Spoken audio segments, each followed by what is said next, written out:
fantasy owners, this is Sean, the fantasy ace with the hat, here to bring you the latest tips, tricks, and tools you need to dominate your leagues and contests. And this week we are talking about Dover International Speedway.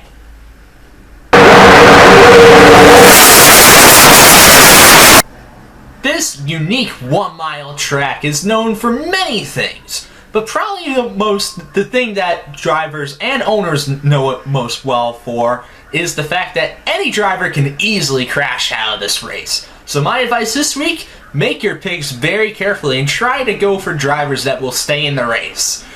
Among other things, qualifying in early practice sessions was rained out. So qualifying spots are determined by the amount of points the driver has in the Sprint Cup Series.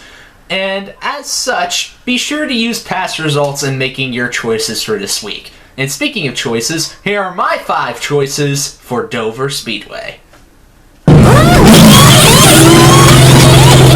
Starting off this roundup of picks is probably the most dangerous man when it comes to Dover International Speedway, and that is Jimmie Johnson. He is a 10-time winner at this track, including a win at Dover earlier this year, and his average finish of 5.857 is the best in the Sprint Cup Series, so you can't go wrong with using Jimmie this week. He's going to do really well for you.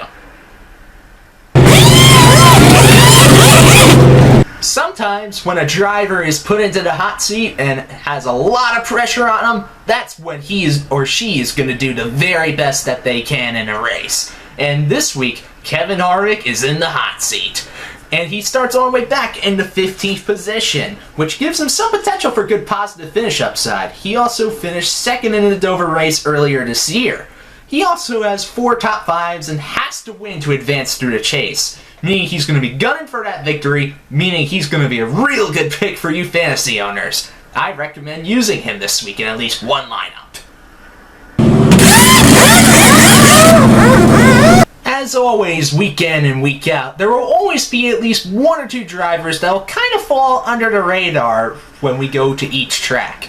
And in this week, an under the radar pick to some will probably be Kyle Larson. He starts in the 19th position, which gives him potential for good finish upside. And he also finished 3rd in the Dover race earlier this year. He also has an incredible average finish of 6.7 at Dover, meaning he's going to be a real solid pick. Definitely worth the value. Definitely use him.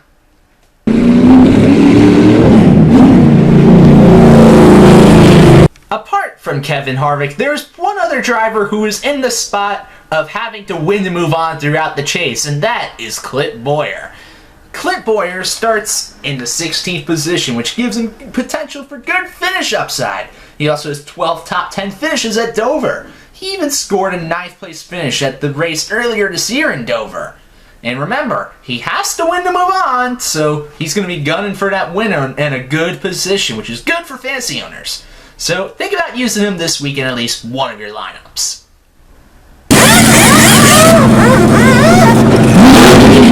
Alright fantasy owners, now we have made it to my low value pick of the week, and that will be David Ragan.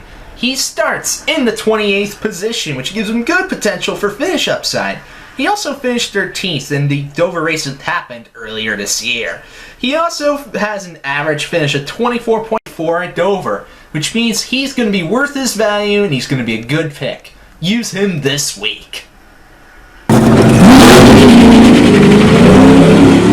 Those have been my 5 picks for this week, and I thank you for watching the weekly DFS NASCAR report, starring me, Sean, the fantasy ace with the hat. And if you want to talk more NASCAR with me, be sure to follow me on Twitter at Shawman247. Now, good luck, and be sure to do well this week.